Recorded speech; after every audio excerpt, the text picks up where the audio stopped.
পৃথিবীর মধ্যে 6টি শ্রেষ্ঠ দোয়া, এই দোয়াগুলোর আমল যদি কোনো বান্দা বান্দি করতে পারে তাহলে পৃথিবীতে যতগুলো দোয়া আছে তার ভিতরে এই দোয়াগুলোই সর্বশ্রেষ্ঠ দোয়া বলেছেন নবী করিম সাল্লাল্লাহু আলাইহি ওয়াসাল্লাম।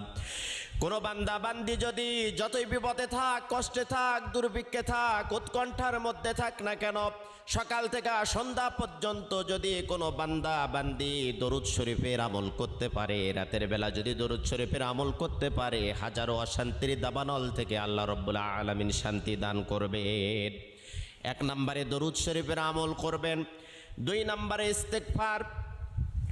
আপনার মুখটা এমন হয়ে যাবে আল্লাহ রাব্বুল আলামিনের কাছে দোয়া করার সাথে সাথে আপনার দোয়াটা কবুল হয়ে যাবে। সব সময়ের জন্য পড়বেন আস্তাগফিরুল্লাহ আল্লাযী লা ইলাহা ইল্লা হুয়াল হাইয়ুল কাইয়্যুম ওয়া আতুবু ইলাইহি। যদি না পারেন তাহলে পড়তে থাকবেন শুধু আস্তাগফিরুল্লাহ। 3 নম্বরে আপনি পড়বেন ইয়া যাল জালালি ওয়াল